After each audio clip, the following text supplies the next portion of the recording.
Quais os exames para o diagnóstico? Ela está perguntando a respeito desse caso que nós mostramos ontem, um paciente com distrofia miotônica de Steinert. Observe essa miotonia, que é um fenômeno de contração exagerada, é uma dificuldade para relaxamento muscular.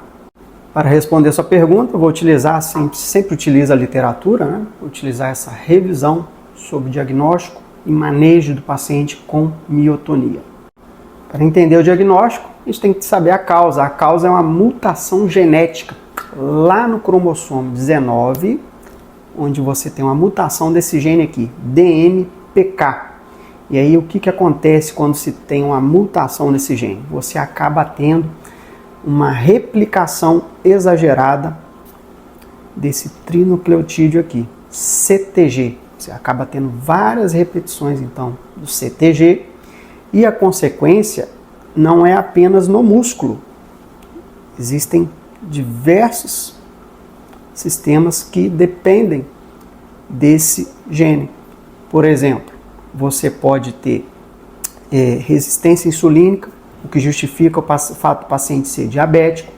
Você tem alteração de canal iônico, gerando a dificuldade no relaxamento muscular através da miotonia. Complicações cardíacas também, e aí é a principal causa de morte nesses pacientes, devido ao alto risco de arritmias cardíacas e algumas até arritmias malignas. 30% dos pacientes acabam falecendo devido à arritmia cardíaca nesses pacientes. Também apresentam fraqueza muscular. Eu vou mostrar para vocês daqui a pouco quais os músculos que são mais atingidos nessa situação. E também você tem alteração a nível do sistema nervoso central. E com isso, alguns pacientes podem apresentar declínio intelectual ou retardo mental. Tipicamente, a distrofia miotônica tipo 1 ou distrofia de Steinert, existe um predomínio de fraqueza nos músculos distais, e aí eu falo das mãos, dos pés, mas também você pode ter fraqueza nessa musculatura aqui, um pouco mais cervical, um pouco mais proximal a nível cervical. Eventualmente também pode comprometer o diafragma, o que pode comprometer a função respiratória, e também o músculo levantador da pálpebra pode estar fraco, gerando então a ptose, a queda da pálpebra, que é um olhinho mais, pálpebra um pouquinho mais caída, bem típico desses pacientes. A eletroneuromiografia, obviamente, ela ajuda, porque esses pacientes eles costumam, devido a essa alteração de canal iônico, os canais de cloro, esses pacientes costumam ter bastante instabilidade muscular e existe aquelas famosas descargas miotônicas, também chamado de diver bomb. Vou mostrar um exemplo para vocês aqui.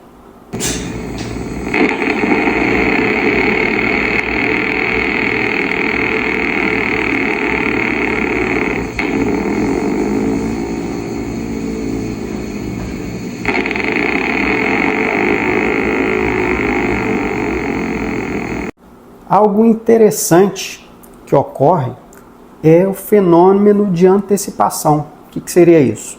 As gerações futuras, as gerações sequenciais, os filhos costumam ter quadro clínico mais precoce e eventualmente mais grave do que os pais. É o exemplo aqui. Então, você tem mãe e filhos, sendo que a paciente, no caso, a mãe, 230 repetições, o filho aqui 630 e a menina com 730. Normalmente, nesses casos, o filho acaba tendo manifestação clínica mais precoce e eventualmente mais grave do que o pai. Isso é bem comum em pacientes com distrofia miotônica de Steinert. Do ponto de vista de tratamento, existem estudos com terapia gênica em andamento, ainda não temos medicamento aprovado, e a gente precisa, obviamente, ficar atento no manejo, já que esses pacientes apresentam muitas complicações. Como nós falamos, o eletrocardiograma é fundamental para a gente identificar e tratar as arritmias cardíacas de maneira precoce. Observar sempre a questão do sono, devido à fraqueza nessa região cervical, os pacientes costumam apresentar a apneia do sono, é necessário também a gente ficar atento com isso. Obviamente, tratar o diabetes, quase sempre esses pacientes vão apresentar diabetes. tratar a catarata, para poder manter a visão do paciente. É importante a gente também orientar o paciente por complicações de alguns medicamentos, principalmente alguns relaxantes anestésicos, quando o paciente possa vir fazer alguma cirurgia.